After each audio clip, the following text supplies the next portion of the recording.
Hi everyone, welcome back to the JagHawk Talk. I am Caden. We're going to be getting into skilled trades today. We have Dr. Pruitt with us as well. Hello, Hello. Dr. Pruitt. Hello. How are you doing today? I'm doing great. That's good. What do you think about skilled trades? Have you ever been interested in them? Have you ever been around them before or anything like that? Yeah. So interesting story. My grandfather, I called him Pawpaw. When I was growing up, he had this '65 Mustang, and since then, I've always had a deep interest and love for Mustangs, and so to this day, and he actually gave me the '65 Mustang that he had been working on, and so I'm currently trying to restore it. And so that was a long way of saying, yes, I do have a deep interest in the skilled trades because I think it provides an opportunity for many students that don't have an interest yet in going to a four-year institution or community college to graduate and go immediately into the workforce to contribute to their community. And so no matter what trade someone's interested in, I think that it's a wonderful opportunity to just give back to your community. Mm-hmm. That's a good point. Do you think that a lot of people know about skilled trades in the Ankeny School District, or what are your thoughts on that? So based on my first few months, I think that there's an opportunity to provide more information, not only to our students, but then also to their parents around how, if their child is interested in a skilled trade, what that means with regards to enrollment in DMAC, and then opportunities within our own schools for our students to receive certifications or be eligible for those pre-apprentice or apprentice programs that they can get into during school or after they graduate. Okay, that's good.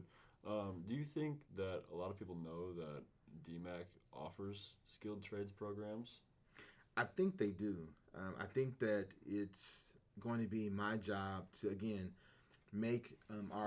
help our parents become more knowledgeable about what the actual requirements are with regards to, let's say for instance that if we have a student that's interested in welding, when that coursework should begin and what that timeline looks like with regards to starting the coursework to being able to be employed by John Deere. Yeah, same thing for if I want to work on diesel engines. When does that coursework begin, and what's the timeline to be able to work for a Carl Chevrolet or another business that's working on diesel engines? Just kind of adding on to what you said there, I know of some programs in other places in Iowa that offer employment and they pay for your schooling while you're working for them. Do you know of any programs such as these in the area? So I don't know of any of those programs. However, I know that we have the ability as a district to apply for registered apprenticeships. I met with a state representative actually last week, and this is something that I'd like to pursue for our students that do have an interest in apprenticeships, because through the state, not only will our kids be going to school, but then they'll also be able to be an apprentice in a particular industry, but then they'll also be able to get paid as they're learning a particular trade. That's a good point. Faith, to get back to your question there, I don't know all skilled trades, but I do know electrician trades. So Klein Electric, which is based a little south of Ankeny, does offer paid programs. Is that who you were talking to at Salute Industry? Yes. So I'm going to work with them for a little bit to see where I can go in their program. But they do pay you to go to school. They're a non-union company, so that means they're just self-employed, which, I mean, it doesn't matter. It's basically just a balance of whether you want these benefits or these benefits, and whether you want, CEOs or not CEOs or whatever like that. But they do offer all skilled trades programs have paid learning for kids, Okay. for people of 18 years or older. So I think one of the things that I'll be really interested in moving forward around skilled trades is, what is it something that I can do or my administration can do to get a better idea of what skilled trades our students are interested in? So what do you think would work to get that information from our student body? And when should we begin? Should we start in high school or should we go down to our 8, 9, or 6, 7 building? yeah, no, I think definitely starting in the 8, 9 building is a good idea because once those kids are transitioning to the high schools, they might not know where they want to go, and they may have stress from their parents about going to college, and so if they want the release of debt and stress from their parents, they can go into the workforce, doing a skilled trade, whatever that may be. As of communicating with students and the administration about where to start with that, I think it might just come straight from the kids.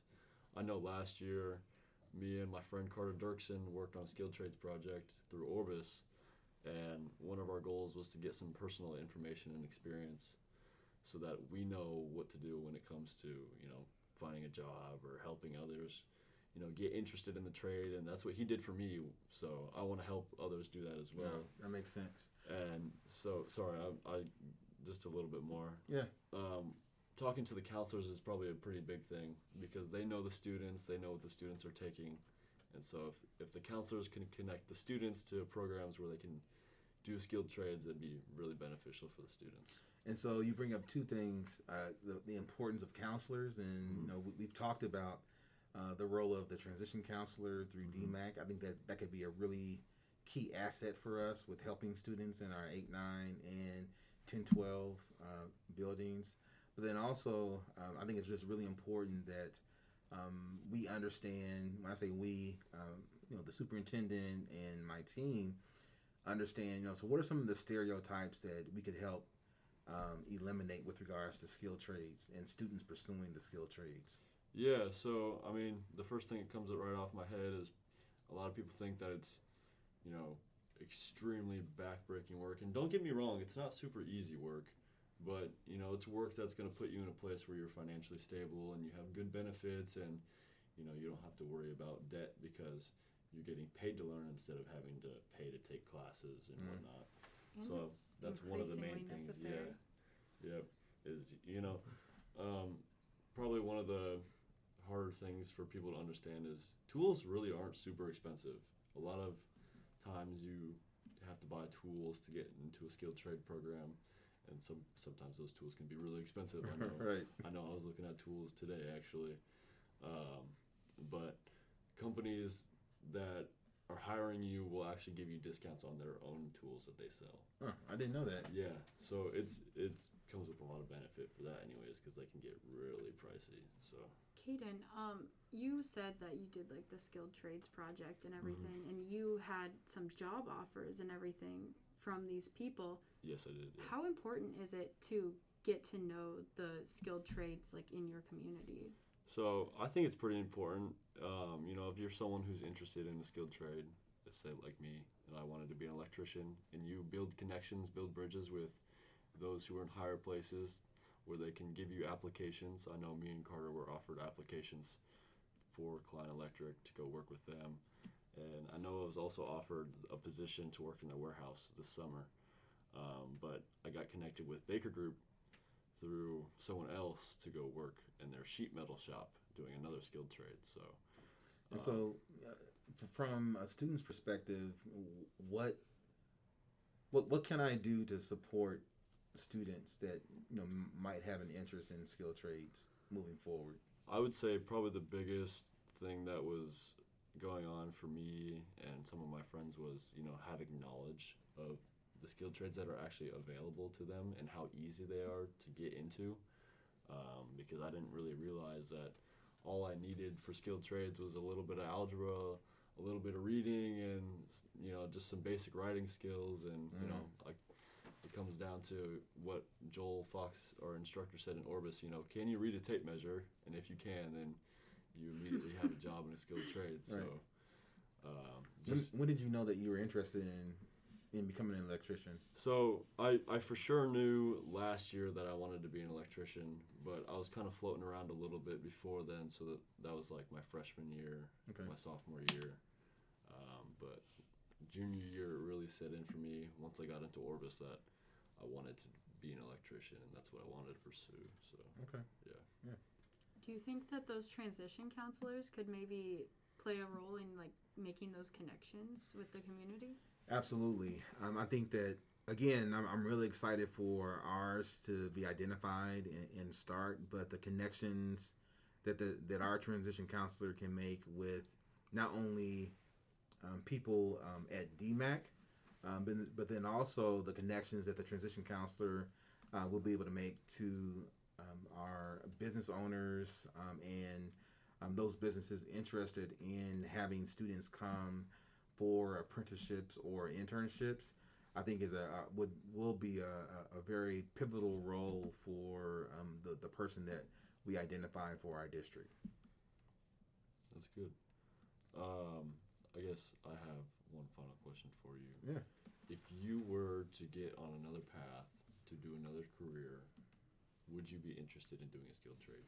Yes, I would work. I would do something in the auto industry, either being able to work on engines, or develop the skills that I need to restore cars. I think that I would really enjoy that. Yeah, well, that sounds awesome. Yeah. Maybe you can pursue it in some of your free time. Well, free time. Yeah. More free time. Yeah, exactly. All right, well, thank you guys for tuning in. That was a good conversation, so we'll see you next time on the JagHawk Talk.